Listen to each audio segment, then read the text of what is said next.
Saudações, investidores! Sou Pablo Granier, trader e analista de criptoativos aqui da Investidor Moderno. Hoje entramos aí mais um dia para fazer uma análise técnica do Bitcoin com o objetivo de passar as principais probabilidades e possíveis operações para vocês nos tempos gráficos de 4 horas, 1 hora e 15 minutos. Hoje eu também queria conversar um pouco com vocês sobre alguns indicadores que eu utilizo todos os dias e que, ao meu ver, é a classe de indicadores mais importantes do criptomercado.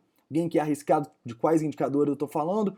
São os indicadores de volume. Eu, na minha análise técnica aqui, plotado, eu utilizo 4 indicadores de volume, sem contar os incontáveis nas análises de sentimento, mas agora eu vou focar nesses 4 indicadores aqui, vou apresentar os 4 para vocês e vou falar a importância e como configurar cada um deles, ok? Primeiramente, falando um pouco da importância do volume no criptomercado e por que eu acredito que esse tipo de indicador é o mais importante. O volume, além dele mostrar para a gente muito bem, captar muito bem a força de uma tendência, ele é um ótimo indicador de reversão e de começo de uma nova tendência. Então, a maioria das minhas operações, elas começam a partir de um volume prévio. Isso é muito importante para a gente entender, correto? Eu sempre olho o volume antes de toda a operação e vocês também deveriam. Continuando aqui, quais são os 4 indicadores que a gente vai conhecer hoje? Primeiro, o que todo mundo mais gosta aí, o VPVR, Volume Profile, que nada mais é que ele é configurado dessa maneira aqui, ó. E nada mais é que o volume por preço. Ele mostra onde as pessoas compraram. É esse indicador aqui, esse indicador de volume no eixo Y. Ele mostra onde as pessoas compraram. Esse pontinho vermelho aqui, o ponto de controle do nosso VPVR, ele nada mais é do que o ponto onde mais pessoas compraram e venderam no período analisado. Muitos me perguntam, mas qual que é o período que você está analisando do VPVR? Por que quando você faz assim muda o desenho? É simples. A gente tem que pegar o valor que está aqui no VPVR, é simplesmente o que a gente está enxergando no gráfico, tá bom? Então, por exemplo, quando você está analisando um triângulo, o que eu quero pegar? Quero pegar toda a extensão desse triângulo, correto? Quando você está analisando uma tendência de baixa, por exemplo, aqui essa tendência de baixa aqui, ó. O que a gente quer pegar? A tendência de baixa, correto?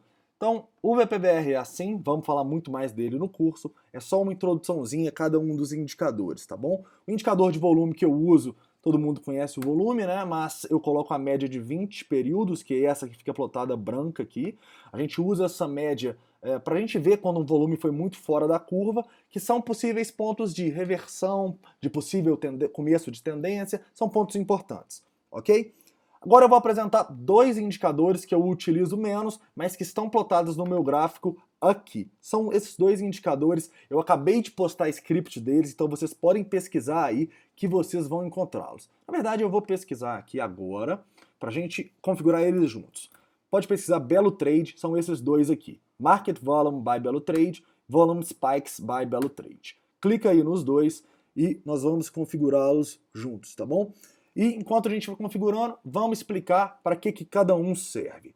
Começando aqui do Volume Spikes. Volume Spikes, ele basicamente, a ideia dele é o que eu estava explicando da média aqui no volume. Quando a gente tem um spike, é porque o volume nesse candle foi muito superior ao volume nos candles anteriores. E quais são as configurações? Exatamente isso que vai determinar o spike. O que a gente vê aqui? Quantas vezes tem que ser maior do que a média para plotar o nosso spike? Aqui está 2. Depende muito do dia para o Bitcoin, normalmente coloco 3, 4 ou 5, hoje eu vou colocar 4. E eu sempre coloco 20 períodos, porque é uma média um pouco mais longa e eu prefiro padronizar também com o meu volume, tá? Outra coisa legal é que a gente pode escolher 3 tipos de média aqui, mas eu coloco a média simples aritmética, e eu configuro dessa maneira para o Bitcoin, ok? Para as altcoins eu configuro até maior aqui com 5 vezes, beleza? Então vamos continuar para o nosso outro indicador. Nosso indicador de Market Volume. E o que esse Market Volume mostra? Para a gente entender isso, a gente tem que lembrar qual que é a diferença de uma ordem ativa para uma ordem passiva.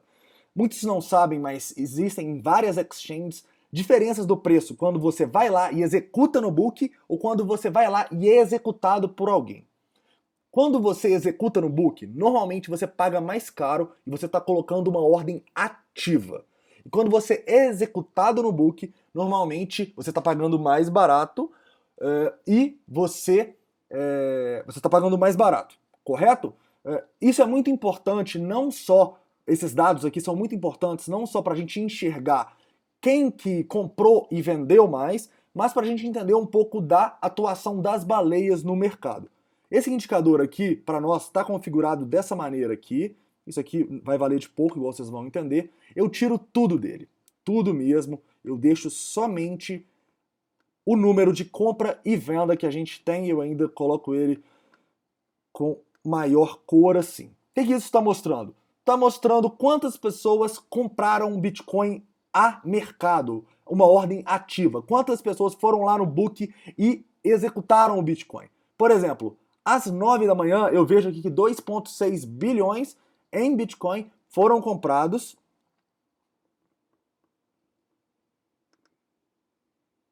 É isso aí mesmo, é porque tá no diário, né? Assustei aqui. 2,6 bilhões foram comprados no dia 26 de junho. Foi o dia que reverteu, né? E o que a gente tira disso?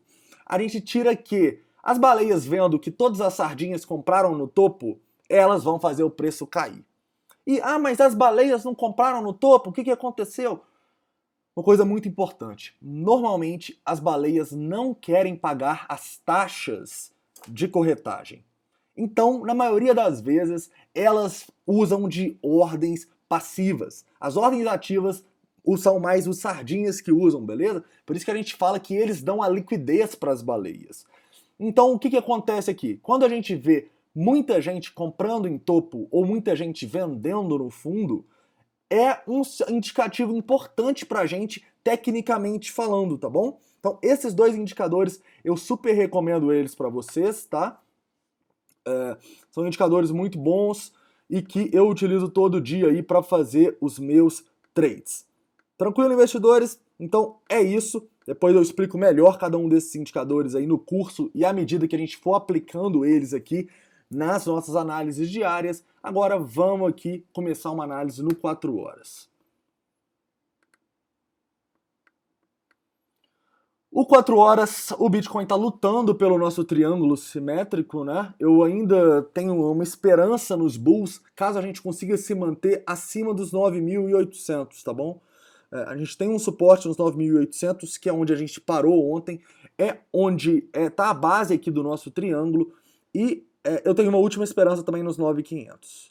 Os 9 mil dólares para mim não é suporte, ok? O próximo suporte depois dos 9.500 para mim é realmente a região dos 8.500, que é o Fibonacci de toda a extensão do começo do ano até os 14 mil, e os 8 mil dólares. 8 mil dólares talvez seja até um ponto mais viável no curto prazo, já que a gente tem um forte suporte aqui, olha só, entre os 8.100 e os 7.800, se eu não me engano. É isso aí, entre os 8.100 e 7.800. É uma zona aqui muito interessante de suporte, tá? Esses são os suportes que eu enxergo aí para o Bitcoin para os próximos dias. Beleza? Importante que se perder os 9.800 a gente pode cair rápido. Então eu deixaria meu stop nos 9.800, tá? Não acho que no 4 horas está no momento de comprar Bitcoin. A gente, como vocês podem ver aqui, apesar de eu acreditar que a gente não está numa tendência definida no 4 horas, igual eu falei ontem, a gente está abaixo das médias e abaixo da nuvem de Ishimoku, o que mostra pra gente uma maior probabilidade de queda. Probabilidade de queda que pode ser inclusive intensificada pelo nosso VPVR, que está maior acima do que abaixo, olha só. Então, realmente, eu diria que a maior probabilidade do Bitcoin é queda no 4 horas, por isso eu não me manteria comprado aí para longos prazos, para swing trades, ok?